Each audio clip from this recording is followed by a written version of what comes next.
الرحيم سبحان الذي أسرى بعبده ليلا من المسجد الحرام إلى المسجد الأقصى الذي باركنا حوله لنريه من آياتنا إنه هو السميع البصير.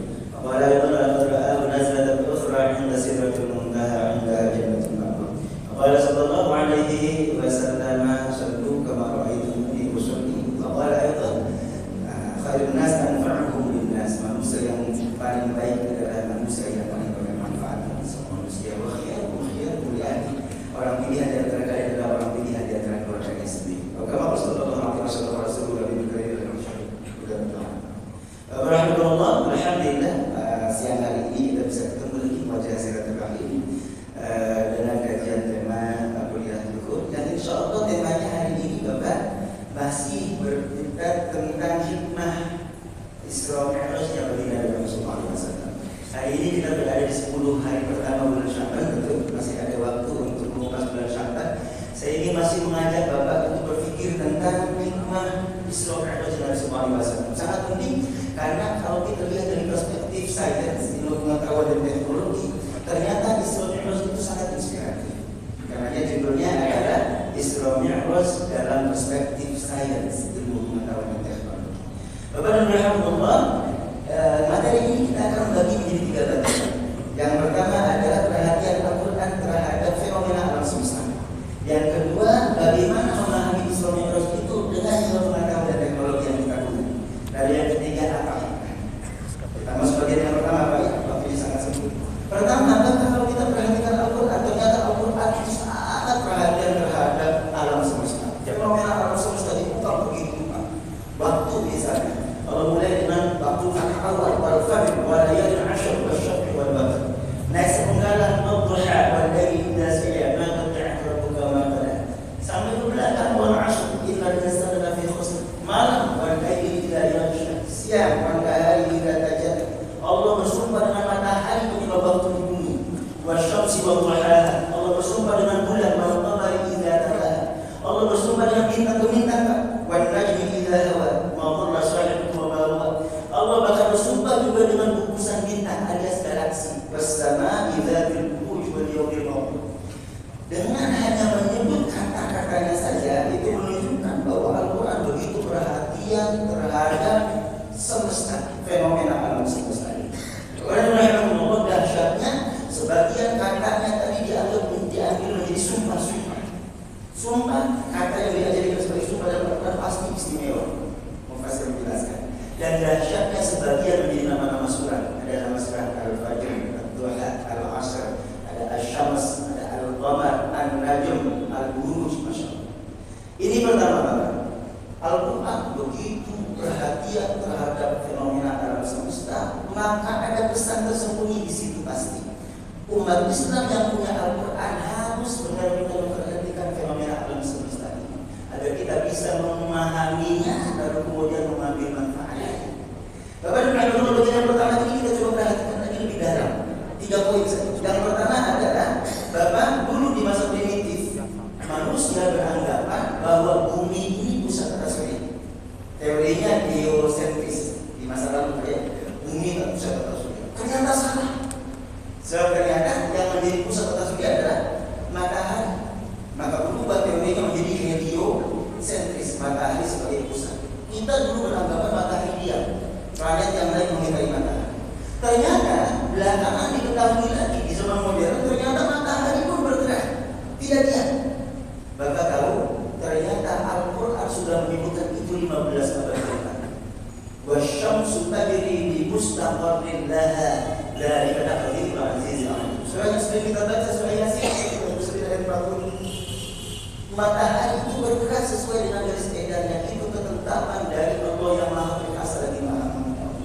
15 abad yang lalu Allah sudah cakapkan itu. Manusia modern baru tahu belakangan ternyata matahari bergerak. Bapak tahu pergerakan matahari ternyata cepat banget. Kita melihat matahari bergerak lambat dari jam 6 sore, jam 6 pagi sampai jam 6 sore 12 jam. Bapak ketahuilah matahari itu pergerakannya 828.000 km.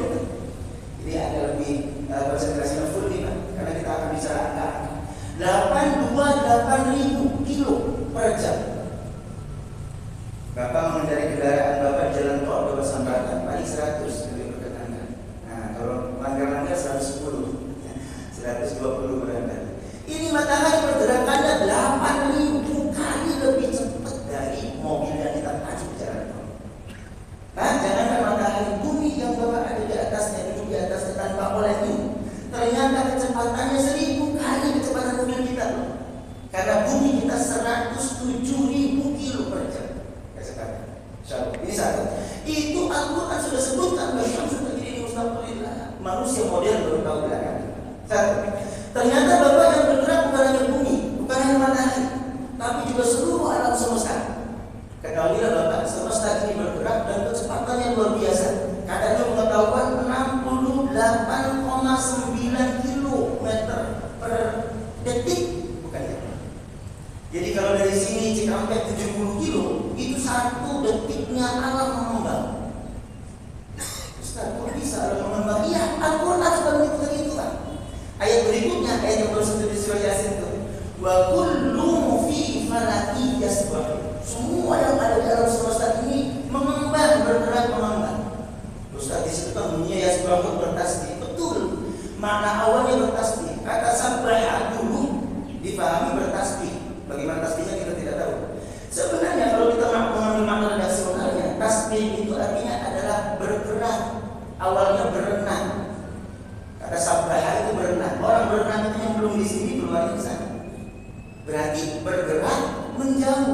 Wa kullu fi falaki yasbah. Semua yang ada dalam semesta ini bergerak menjauh. Kecepatannya hampir 70 kilo per detik.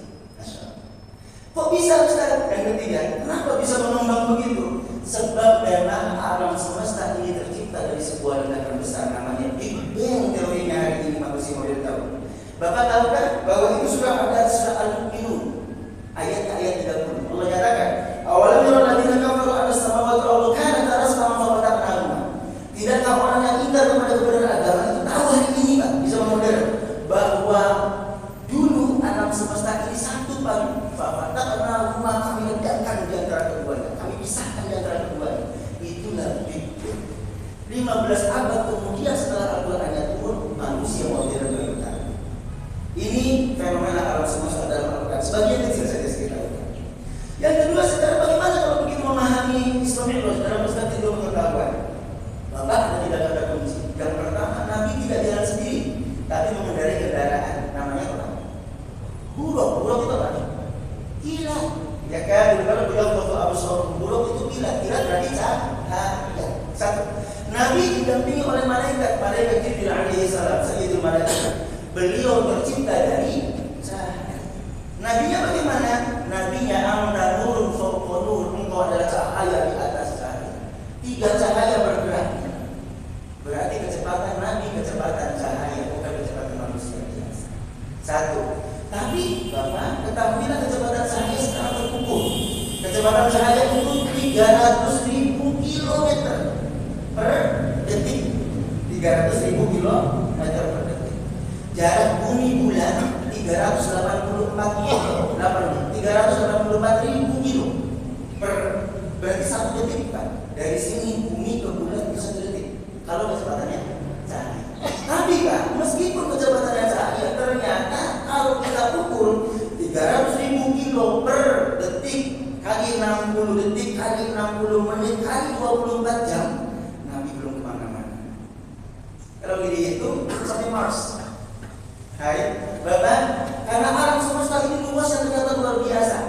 Butuh waktu 93 miliar tahun untuk menjelajah dari planet ini. 93 miliar tahun dengan kecepatan cahaya. Sementara Nabi hanya bergerak semalam saja. Lalu bagaimana mencari jawabannya? Ada 2 jawabannya. Surah yang pertama As-Sajdah, ayat yang kelima. Yang kedua adalah surah Al-Ma'arij, ayat yang keempat. Allah katakan yang pertama adalah yudabbirul amra minas samai wal ardh thumma ya'ruju ilayhi thumma ta'ruju ilayhi thumma ya'ruju ilayhi fi yawmin kana qadruhu alf sanah mimma ta'udun. Ternyata kecepatan malaikat berbeda dengan kecepatan kita. Berapa itu? 1:1000. Berarti kecepatan malaikat di surah As-Sajdah 1000 kali waktunya kita manusia di bumi. Seharinya mereka 1000 kalinya kita di bumi. Tahun 2023 baru bulan. Untuk kecepatan malaikat. 1. Ternyata kalau dikalikan Pak, 1000 tahun kali berapa tadi? 300.000 kilometer per 60 kali 60 menit kali 24 jam belum kemana-mana. Lalu saya jawaban yang kedua ada di surah Al-Ma'arij. Allah nyatakan ta'rujul malaikatu fi ilaihi fi yaumin kana miqdaruhu 50 alf sanah.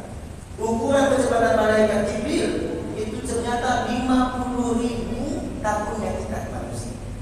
Saya pernah menghitung secara kalkulasi matematis begitu, 50.000 kali 300.000 kali 60 detik kali 60 menit kali 24 jam.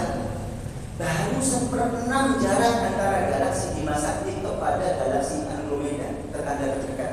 1/6. Karena kita butuh waktu 2 juta tahun untuk sampai ke galaksi Andromeda. Lagi belum kemana-mana. Bahkan kalau begitu dengan pendekatan ilmu pengetahuan teknologi, kita tidak bisa sampai pada kepastian di mana itu langit ketujuh, di mana itu Sidratul Muntaha. Lalu kalau begitu apa maknanya? Maknanya berarti Bapak, Allah angkat Nabi-Nya Isra Mi'raj itu sebenarnya adalah benar-benar seperti yang Allah sampaikan dalam Al-Qur'annya. Linuriyahu min ayatina, agar kami tunjukkan, kami pertontonkan kepada baginda Nabi sebagian kecil saja dari tanda-tanda kekuasaan Allah, kekuasaan Allah di alam semesta. Gak harus nembus cuma daya-daya. Yang penting Nabi sudah tahu bahwa Allah bukan hanya bicara tentang alam semesta dalam Al-Quran, tapi Nabi diperlihatkan kepadanya tentang kekuasaan Allah dalam alam semesta. Ini yang kedua. Yang terakhir poinnya adalah apa pesannya? Pesannya untuk kita umat Islam adalah kita yang punya Al-Quran Bapak, mestinya peristiwa Isra Mi'raj, fenomena alam semesta yang diungkap oleh Al-Quran mestinya menginspirasi kita umat Islam untuk terus bergerak maju cinta ilmu pengetahuan dan teknologi, agar nanti yang menguasai ilmu pengetahuan dan teknologi bukan mereka. Jangan sampai kita tertinggal dengan mereka. Yuk, mereka sudah sampai bulan, kita masih sibuk ngurusin awal bulan, nanti berantem awal Ramadan. Ya, jangan sampai kita orang sudah sampai bulan, kita masih mikirin bagaimana bertahan hidup dari bulan ke bulan. Masya Allah. Ayo bergerak maju, umat Islam harus cerdas.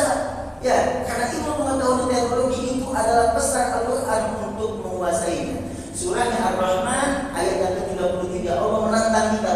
Ya ma'asyiral jinni wal insi istata'tum an tanfudhu min aqtaris samawati wal ardi fanfudhu. Hai jin dan manusia, kalau kalian hendak menembus angkasa raya, tembuslah. La tanfudhuna illa bisultan, angkasa tidak bisa ditembus kecuali dengan kekuatan. Apa itu? Kekuatan ilmu pengetahuan dan teknologi. Umat Islam harus cari. Anak-anak kita dorong untuk menjadi ahli di bidang ilmu pengetahuan dan teknologi agar kemudian kita bisa masuk ke depan. Insyaallah. Amin. Tadi dipesankan oleh yang berwenang untuk membuka forum kan. Nah, di bagian akhir dibuka forum untuk dialog dan jawab. Masih ada waktu kesempatan sedikit. Situ cukup saja. Baik, kepada rahmatullah, kelihatannya waktunya sangat dekat ya. Mohon maaf karena memang waktunya memang lebih maju gitu. Waktunya sangat terbatas. Mudah-mudahan manfaat apa yang kita pelajari barusan. Inspirasi motivasi kita banyak untuk jadi orang-orang yang cinta dalam pengetahuan dan teknologi sehingga kemudian kita terus bergerak maju. Insyaallah dalam masa depan kita yang hari ini. Amin. Al-Fatihah. Allahumma shalli ala Muhammad. Iya, berhamdulillah ya kasih. Sallallahu alaihi wasallam. Allah subhanahu wa ta'ala min syaitan wa Muhammad rasulullah. Syaitan yahdi wa fa'al nasib wa rahmatullahi wa barakatuh. Allah ya fattah ya alim iftah